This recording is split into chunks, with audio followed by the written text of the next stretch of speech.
Hey there, I heard that you can't sleep.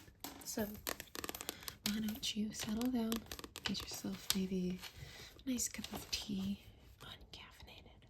A nice cup of tea, get yourself in bed, do all the things you need to, make sure that you've taken any medicine you have to, make sure your phone's charging, make sure that you've done everything that you need to for the day, so that way you're not stressing out in the morning. Will I read you a classic, The Call of the Wild? The Call of the Wild is a story of a dog whose life is changed forever. Kidnapped from his sunny California home, Buck is taken to the cold, hard world of Klondike. Buck is hitched into the traces of a dog sled, but the traces cannot hold his spirit, his will, or his true nature to be wild, to be free. Okay, this is by Jack London, and it's fully illustrated. Let's get into it. Okay, I know this may upset some readers, but I am a spine breaker. I do break my spines in my books because I can't handle not being able to hold it open, and it's not like I'm gonna hand these down to my children or anything. So let's get started. So it's fully illustrated. Let's read it.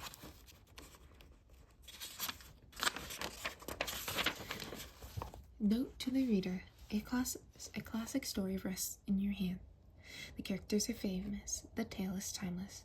This junior edition of The Call of the Wild has been carefully condensed and adapted from the original version, which you must read when you're ready for every detail. We keep the well-known phrases for you, we keep Jack London's style, and we keep the important imagery and tale and heart of the tale. Literature is terrific fun. It encourages you to think. It helps you dream. It's full of heroes and villains, suspense and humor, adventure and wonder, and new ideas. It introduces you to writers who reach out across time to say, "Do you want to hear the story I wrote? Curl up and enjoy." I'm going to start on chapter 1. I'm going to read hopefully all of it, and maybe chapter 2. I don't know how long it'll take me. Maybe this will be a multiple part series. Okay. So here is the characters. We have Buck, a large St. Bernard Scotch Shepherd dog, stolen from Judge Miller's estate in California. Judge Miller, Buck's first owner. Manuel, Judge Miller's hired gardener's helper, who kidnaps and sells Buck. Oh my gosh. Okay. The man in the red sweater, the dog trader who breaks Buck. Oh my gosh. Ugh. Parade and Francois, French-Canadian dog sledders who work for the Canadian government. Buck's first owners in the Klondike. Dog team of Perrault and Francois. I should probably look about these, but I'm not going to. So we got Curly, a Newfoundland. I didn't realize that's how you spell it. Okay. Dog. But at the same time as Buck. Spritz, a crafty white dog from the Spitzbergen, who leads the team. Dave, a quiet dog who holds the wheeler position next to the sled. Billy, a friendly husky dog, Joe's brother. Joe, a mean husky dog, brother of Billy. Solix, a one-eyed dog whose name means angry one.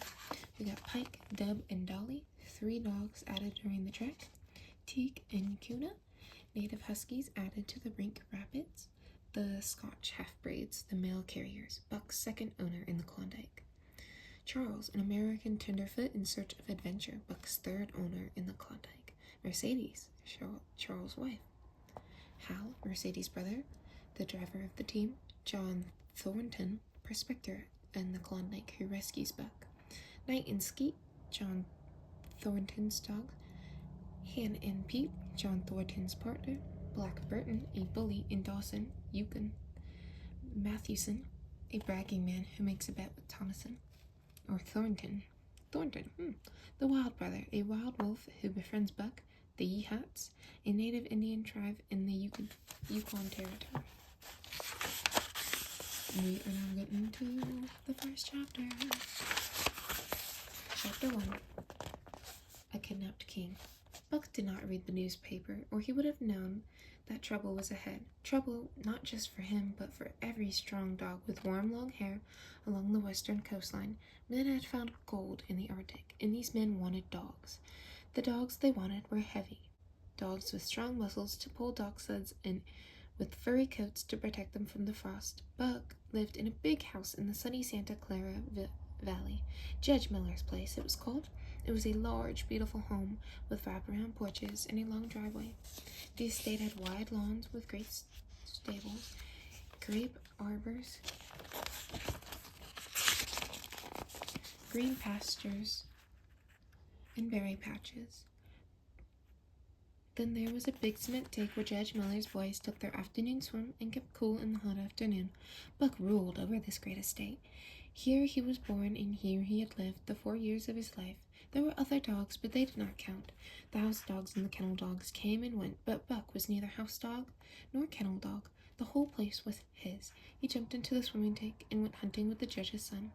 He went with Molly and Alice, the judge's daughters, on long walks. On wintry nights he lay at the judge's feet before the roaring library fire. He carried the judge's grandsons on his back, or rolled them in the grass and played with them in the orchards.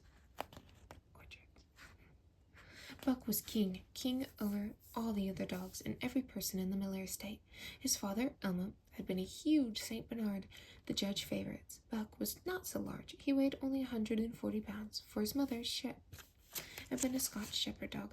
Nevertheless, he carried himself like a much larger dog, like the king he was, with great pride.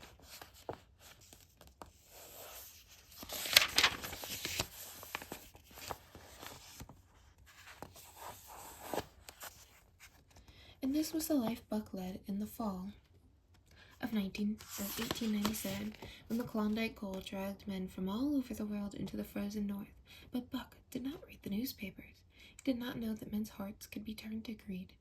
Manuel, one of the garden's helper, was such a man whose heart had turned, and his greedy eyes had fallen on Buck, a perfect sled dog. The judge was at a meeting, and the boys were at club on the sad night of Manuel's crown. No one saw him take Buck and lead him through the orchard for an evening stroll. And only one man saw them arrive at the little train station known as College Park. This one man talked with Manuel and handed him money. "Are you going to tie him up?" the stranger asked gruffly. Manuel doubled a piece of stout rope around Buck's neck under the collar. "Twist it up and you'll choke him plenty," said Manuel. Buck did not resist the rope. He had learned to trust the men he knew. But when the ends of the rope were placed in the stranger's hands, he growled to make the man let go. To his surprise, the rope tightened around his neck, shutting off his breath.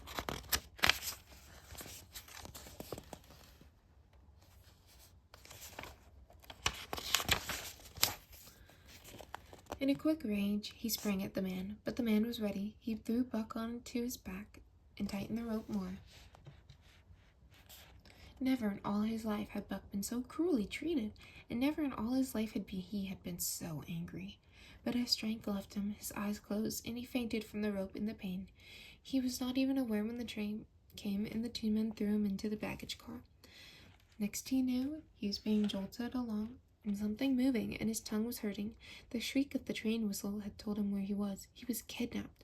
He was kidnapped. He was a kidnapped king, now full of anger. He opened his eyes and saw a man in the baggage car. The man's hand sprang to pull the rope, but Buck was too quick for him. His jaw closed on the hands, and he held on even as he was choked once again. Later, in a small saloon, the man complained of his night's ride. "All I get is $50 for this here dog," he grumbled, "and I wouldn't do it for over $1,000. He held Buck firmly by the rope. The man's hand was wrapped up, and his pants were ripped from knee to ankle.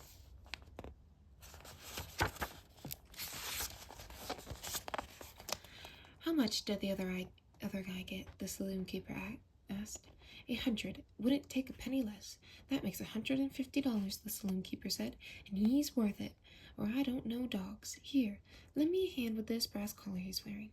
Dazed and in pain, Buck once more was thrown down and choked.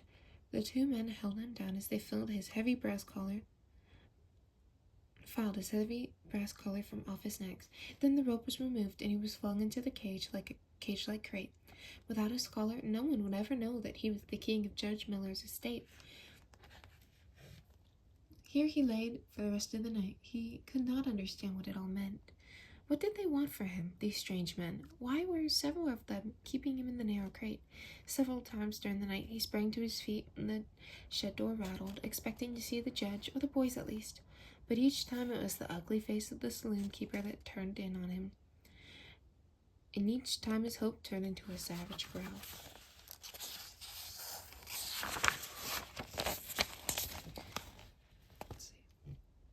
In the morning, 4 men entered and picked up the crate. Evil-looking men.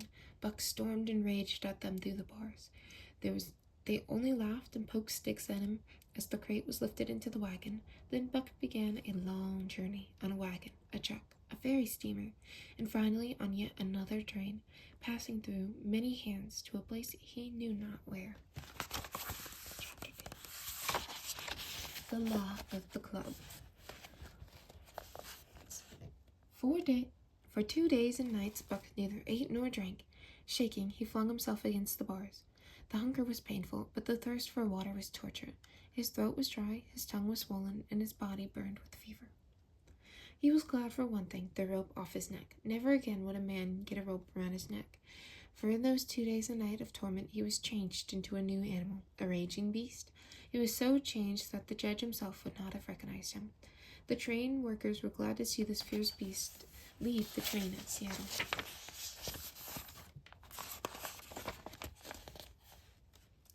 Four men carefully carried the crate from the wagon into a small yard. The stout man with a red sweater came out and signed a book for the driver.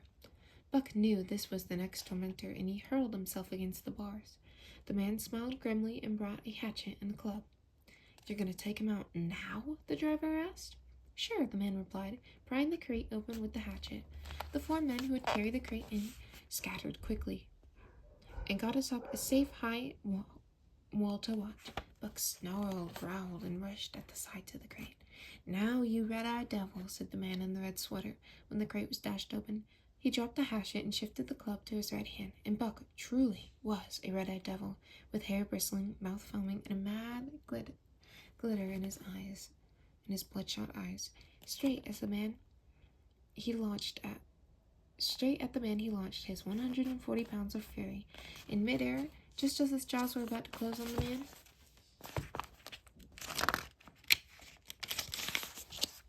he received a shocking blow. He whirled over, hitting the ground on his backside. He had never been struck by a club in his life, and he did not understand. With a snarl that was part bark and more scream, he was again on his feet as he launched into the air. And again the shock came when he spat crushingly to the ground. This time he knew it was the club. But a dozen times he charged, and a dozen times the club broke the charge and smashed him down. Buck crawled to his feet, too dazed to rush.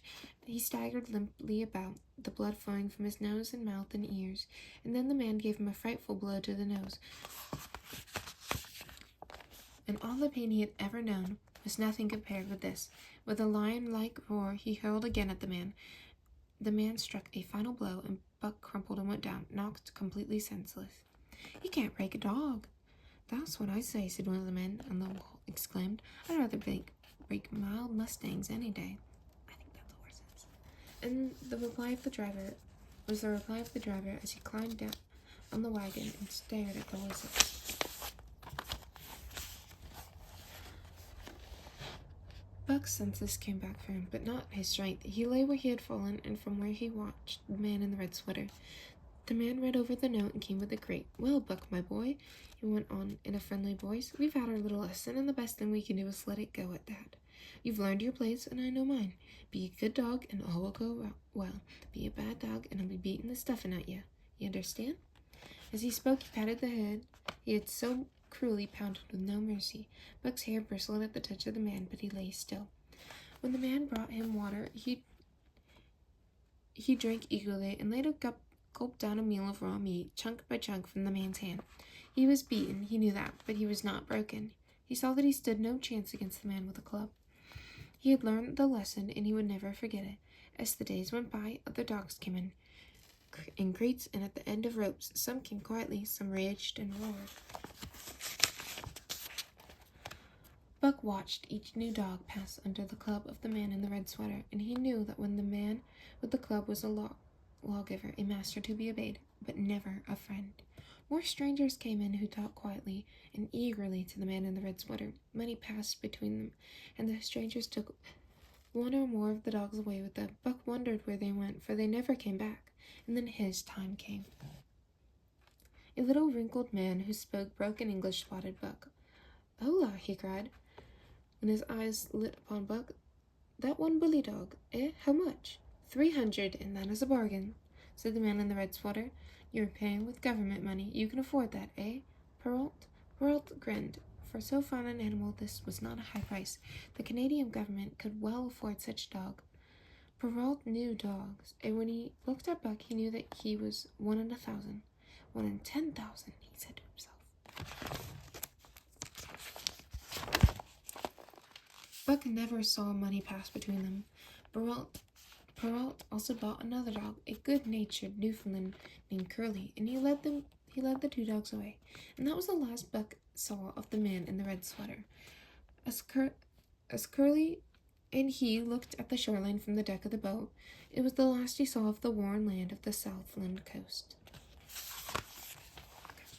Next video will probably be chapter 3 and 4. I hope you enjoyed this little sampling of The Call of the Wild. If you like this content, make sure you like and subscribe for more. And I will see you guys later.